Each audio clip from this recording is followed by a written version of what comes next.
Hey, it's Ron Sinai. I've been involved in the Israel tourism industry for the last 3 decades. This year, I founded the Sinai Connection, which enables people around the world to invest in Israel, whether it will be real estate, high tech, charity, or more, you name it. Today we have a beautiful day. We're going to talk about Israel development from socialism to startup nation and meet one of our precious partners. So let's go. I wanted to start our day today with talking a little bit about how does Israel manage to develop from what it was only 73 years ago, a country that was based on a realm of creating home for Jews from all over the world, predominantly basing it on agriculture, on traditional industry. And as Israel developed itself from that concept of socialism, and we all remember Israel as the place where kibbutz was born, a place where communal life and communal businesses were thriving. And that meant a lot when the country was young. A great way to accomplish when a lot of people work together, almost like an ant farm that manages to grow, evolve, create jobs for themselves. Everybody had to pitch in, everybody had to do whatever they could do, and predominantly it ended up with cultivating land, agricultural industry, and early stages of all of that was actually establishing the country. And by establishing the country, I'm talking about the economic systems that run this country were based on those traditional things. We all remember those notions of Jaffa oranges. Israel was the top of agricultural manufacturing. Until today, we hold on records on agricultural manufacturing.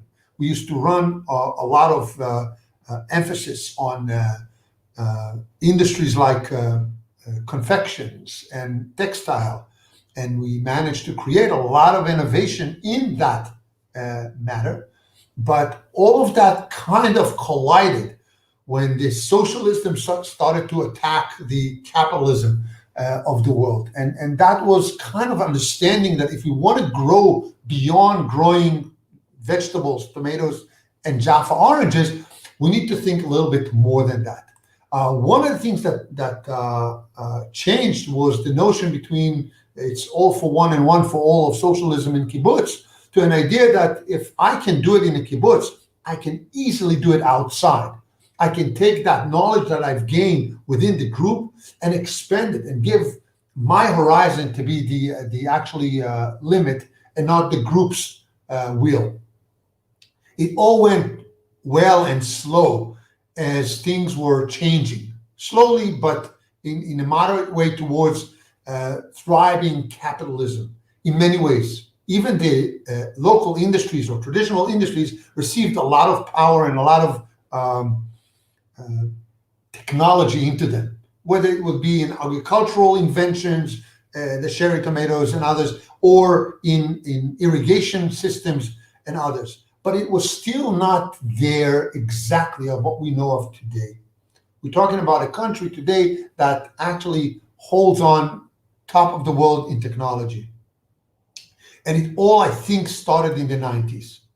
Upon the arrival of the Jewish immigration from the former Soviet Union, Israel was flooded with almost 20% of the population that would be educated, know how to, and all we needed to do is direct funds towards establishing a better education, an education that will thrive through this notion of having new educated people in the country. And if you take one type of education and you divert it into something else, it's usually very easy to work with. And that's what happened in the 90s. I think that this was the beginning of what we call today the startup nation. We all know this phrase of the startup nation because it is part of what Israel is all about, creating and innovating things that actually affects the life of everybody throughout the world. We all know that Israel was involved in Intel and producing the chip inside. If we're talking about Waze, which everybody today in the world is using to navigate from home and back to work, and it doesn't matter whether you've been doing this route for 100 times in your life, you're still going to use Waze because it's a social kind of way to move around. We all heard of the firewalls and checkpoint, social networking. ICQ invented the whole idea that we all now part of, and you see me through Facebook and other means of social media. That all started with a small, tiny Israeli company called ICQ. Memory sticks, research and development centers throughout the country that actually allows companies from all over the world to come here and invest in the state of mind, in the knowledge and in the ability of the Israelis to actually create new and beautiful innovations in the country. Israel is now holding a sum of a little over 6,000 startup companies every year. Guys, it's equal to what the US is producing every year, but we are 50 times smaller, okay?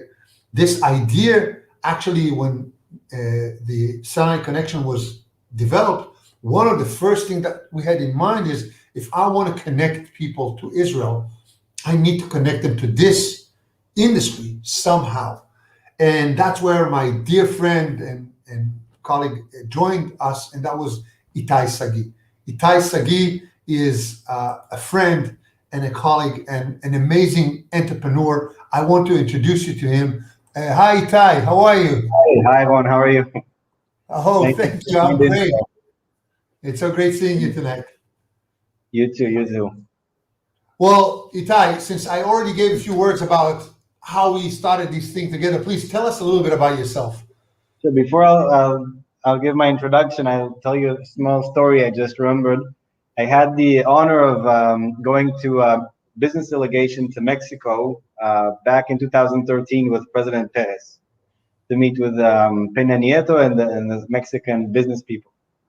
And he said, we went with cybersecurity companies, with water tech companies, whatever, telco companies. And then he said, I came to Colombia in the 50s with the same business delegation. It was in 1950s. And we brought oil-based heaters. And the president said, well, we have electricity. But okay, bring me a few oil-based heaters. And then he said, we also have some oranges. And it's like, well, we're growing oranges here, but okay, bring me a few cases of oranges. What else do you have for me? And he said, well, we have prosthetic teeth. Like, okay, go break some teeth outside, So we came a long way from then to where we are now. So I'll give you a bit of background about myself. So my name is Itai. I'm a U.S. Israeli citizen. I'm a father of three kids aged 6, 4, and 2. Turning 40 in July, by the way. Wow. Reaching that. It's a new 30, I guess. Highly active in the tech investment as well as mergers and acquisition space in Israel and also abroad. Started my career actually in biotech. I was a biotech engineer, did research at MIT for a period of time, and then shifted my career towards business and technology and finance. So I got an MBA at Barcelona, the ESE Business School, worked in venture capital, and then I started my own company, actually together with my father. It was a telco space company. And it moved me back to the US, to the Valley. And at that time, I got a lot of interest from entrepreneurs asking me, for advice on how to raise capital. And so I helped them, but it became too many companies that asked for the help, and I automated my help to make it more efficient. I love efficiency. And so that turned into VC for You. It was a self-service platform where entrepreneurs would get help in creating professional investor materials, and it grew from just a few dozen to 18,000 startups now globally in 140 countries, and hundreds of new startups join every month from all over the world. So that's VC for You. It wasn't intentional. It happened, and it's now #1 in Google if you look for investor one pager or a deal flow platform for investors. It's also #1, and so we created that that company. And since then, I also deal with mergers and acquisitions on buy side and sell side, and I work with investment banks, family offices, and investors. Okay, so that's what I do in a nutshell. So tell me something. How do you see Israeli tech has evolved ever since this period of you going in there, ICQ, teeth, and Jaffa oranges into what it is today? Yeah, so there was a big boom in the Israeli tech, with the maturity of the VC industry here, and it became known as a startup nation. But the startup nation also had its downsides in the sense that companies wouldn't grow that big, and Israelis weren't known to build big, successful companies. They were known to only build good tech and then sell it to US companies, more often. And then recently, in the past, I would say 5 years, we became the scale-up nation. So we're known as the unicorn country. We have more unicorns in Israel than all of Europe combined. More than 90 unicorns that you might know. Companies like Monday and Wix and Get and Via and Fiverr and Lemonade and Nice and WalkMe. There's so many of them that you might know. And that means they've reached over $1 billion valuation. There are over 90 of these companies. So we've reached a level of maturity that wasn't there before. And now you see also big private equity firms from the US coming to Israel, like Blackstone, that shows a level of maturity here in the market. And we showed that we can not only build technologies, but we can also build very big companies and successful companies. And so that's pretty booming. And in the last, few months, in the last 6 months, so since early 2021, we had more than $10 billion of investments here in Israel. So it's breaking records despite the whole situation. That's actually leads me to the next thing that I wanted to ask you is how this COVID year that actually created so many new opportunities affected the investments in the country or in high tech in the country in general. Yeah, so in early 2020, there was a small decline in investments. And so the checks actually grew bigger, but there were fewer checks. So that means the more mature companies actually got funded. I actually done some research and published it on Kalkalist here in Israel, and it showed that actually US investments did not go down. It was the rest of the world that kind of slowed down investments in Israel. But then once we got out of COVID during the end of 2020 here in Israel, now I think it's completely over here. It's only has risen. So now we have more than $10.5 billion of investments in 2021, which is more than all of 2020. And that's despite not only COVID, but a war we had recently. And nothing is stopping the tech industry here. We're highly resilient to all of these things. And global investors keep investing in our companies. So that's good news. That's an amazing news. I think that one of the things that pops up every time that we talk about this subject is the ability of this small country to work with those changes as fast as they're happening, and that's what actually probably makes it what it is, the ability to flex and to do these things. So how can you actually be an assistance or give help to our audience here or people that will be connected to the Sana Connection? And yeah, definitely. So through VC4U, we can definitely help investors, either if they're looking for early stage startups that are not yet known. So it's really hard to find them outside VC4U. That's one of our, I would say, magic ingredients to find these under the radar companies. So that's one thing. If you're high risk, high reward type of investors, we can find these companies, screen them for you, run the whole due diligence process, and then make the deal happen. And then also, if you want, we can also sit on their boards and become a sort of portfolio manager here in Israel.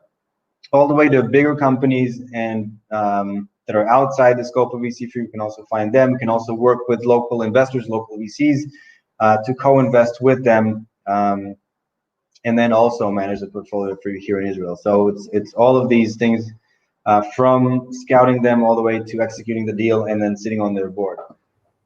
We can do all that. We have a team here in Israel that's happy to help. Great. So in effect, what you're saying is everything that has to do with high tech on different levels, because as I know you and VC for you as we started, is the flexibility and the amount of startup companies that you represent and you see and you in touch and involved with that allows a great variety of options for investors as we speak. Am I right? Definitely. Definitely. Yeah. We can do anything from small companies to larger ones to work with VCs, and we have a great team in place to work with these investors to see exactly what their objectives are and work with them to find the best investments to suit their criteria, each with their own criteria. Wow. So in order to conclude this, I do want to say a few things to you, Itai. First of all, thank you for being with us. Thank you for trusting us as the Sinai Connection and being our first partner to jump in the horses and be part of this project. I really want to have you with me again in the future with new things and new options. This month newsletter deals with VC4U and with a company that we're exposing just to show one of the options that you're involved with. So I highly recommend you all to get into the site and have a view and look at what we're doing, and hope to hear you and see you again. Itai, thank you so much. Ron. I appreciate it. Have a great day, and we'll keep on talking later on. Thank you.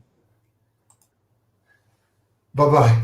My dear friends, before we finish, I want to conclude and say that I would like to invite you to visit our website, the place that will give you the ability to stay in touch with the country throughout the year. Whether you can come here or not, whether you can physically arrive or not, I would love to connect with you and reveal to you all of this blessed land has to give. See you on the next live broadcast. It's going to be on Monday. And in the meantime, I do want to wish us all, let's stay connected. Have a great day. Leitraot.